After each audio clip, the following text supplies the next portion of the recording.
Hi, Andrew here, and how about that Dumb and Dumber Blackface Hitler? You know, when I started recording again in the new year, I got to thinking that I had spent a lot of time writing and talking about various topics surrounding fitness and exercise and nutrition and mental health and aging and my kids and all of these things. And it was that, it really is. I think Andrew's channels are really about living well, about navigating the third act through the gray mist of depression. But one of the things that I need to do is to get some of this stuff out of my head. I am a being of incandescent rage. I am an angry man.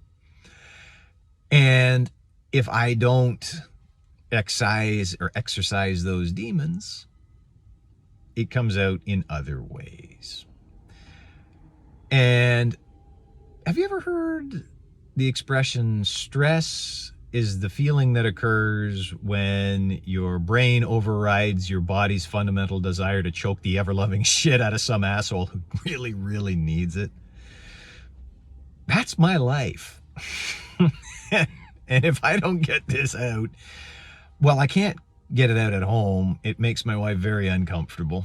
And I have to be very circumspect around the boys, and I can't let it bubble up, and I can't get raging around them. So I need a vent. So maybe my rants about Blackface Hitler are part of living well. I'm going to go with that. That's my story, and I'm sticking with it. And why am I thinking about the racist son of a bitch? Because he was in Windsor, and a protest blocked his motorcade. And they tried pushing through, and they couldn't. He had to be diverted around. This afternoon, I posted a video. I think it was called Dumb and Dumber Blackface Hitler. And it was about the man. And it was about how in July, he got that Dumb and Dumber haircut. And seriously, look at Jim Carrey in Dumb and Dumber, and look at Prime Minister Paints' face in July. Can you see a difference? I can't see a difference. What? They're the same picture. He looked like Carrey's character from Dumb and Dumber. And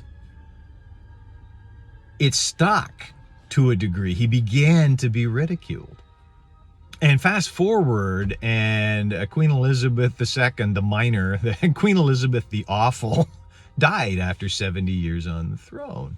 And Blackface Hitler went off to England, and in his very serious and solemn occasion where the longest reigning head of state in British history was being interred, and he was doing bad karaoke, and he got lambasted for it.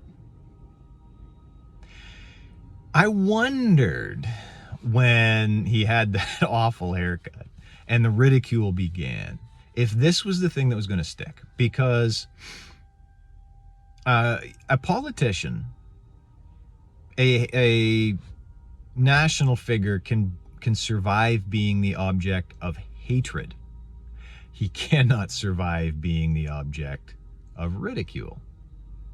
Why do you think the Palace Guard worked so very, very hard to make sure that nobody made jokes at Obama's Obama's expense? 8 years of that stuttering clusterfuck of a miserable failure. There was even a website called SCOAMF, stuttering clusterfuck of a miserable failure.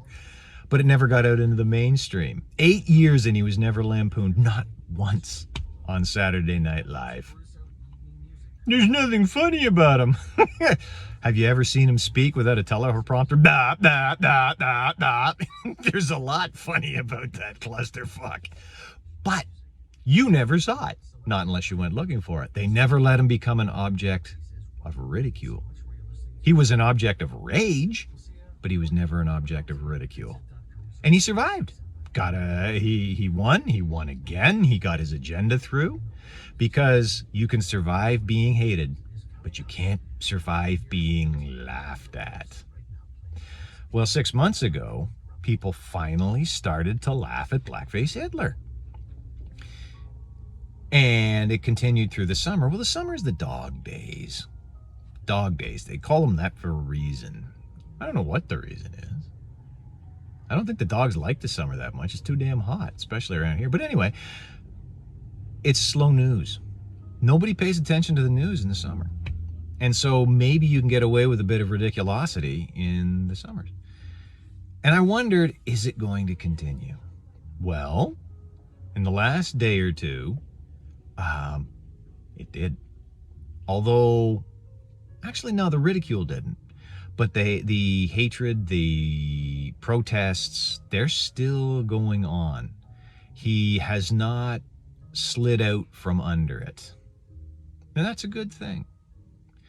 He's been prime minister for 7-ish years.